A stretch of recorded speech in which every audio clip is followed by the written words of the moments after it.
सभी को नमस्कार। करियर फर्स्ट चैनल पर आप सबका स्वागत है। डिक्टेशन लिखने के लिए तैयार रहें। Ready start.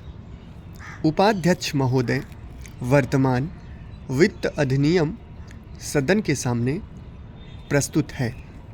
इस बिल पर मुझे बोलने के लिए आपने समय दिया, इसके लिए मैं आपका आभारी हूँ। इस बिल का एक विशेष महत्व इसलिए भी है कि यह संकट काल में पेश हुआ है। चीन ने हमारे देश पर हमला किया, देश पर संकट आया, राष्ट्र को चुनौती मिली और इस चुनौती को हम सब ने स्वीकार किया, जिसके लिए पैसे की आवश्यकता हुई। इसको वित्त मंत्री ने बड़ी कुशलता से देश के अंदर और देश के बाहर से जुटाया। इस बिल का महत्व इसलिए भी है कि हमारी पंचवर्षीय योजना के मध्य में ही यह बिल आया है। देश में बड़ी बड़ी योजनाएं अभी भी अधूरी हैं, जिनका पूरा होना देश के लिए बड़ा आवश्यक है। इसके लिए भी बहुत बड़ी धनराशि चाहिए। देश पर संकट आया और देश जागा। कोने कोने से लोगों ने पैसा और सोना दिया और अपने लड़के तक फौज में दिए। इस देश में किसानों और गरीबों का जो वर्ग है, उसने भी दिल खोलकर इसमें सहयोग दिया।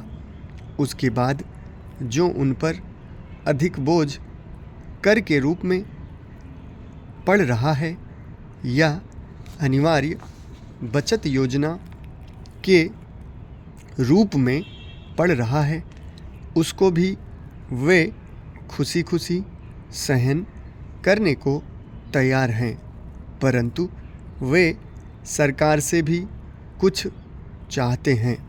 वे चाहते हैं कि उनकी जो गाढ़ी कमाई का पैसा है, खून पसीने का जो पैसा है, वह व्यर्थ के कार्यों में न जाए और उसका सदुपयोग हो।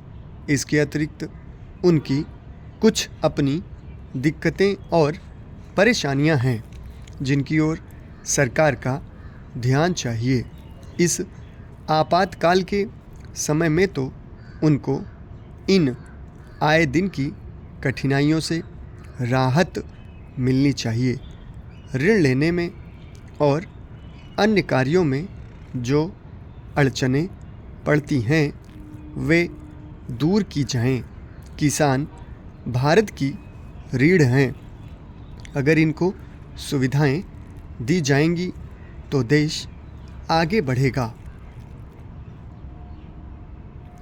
आज जहां देश के साधारण लोगों ने इस सरकार का हाथ बटाया, वहां एक वर्ग ने, जो कि धनी वर्ग कहलाता है, अपने साधनों के अनुसार सरकार के सुरक्षा कार्यों में सहायता नहीं की।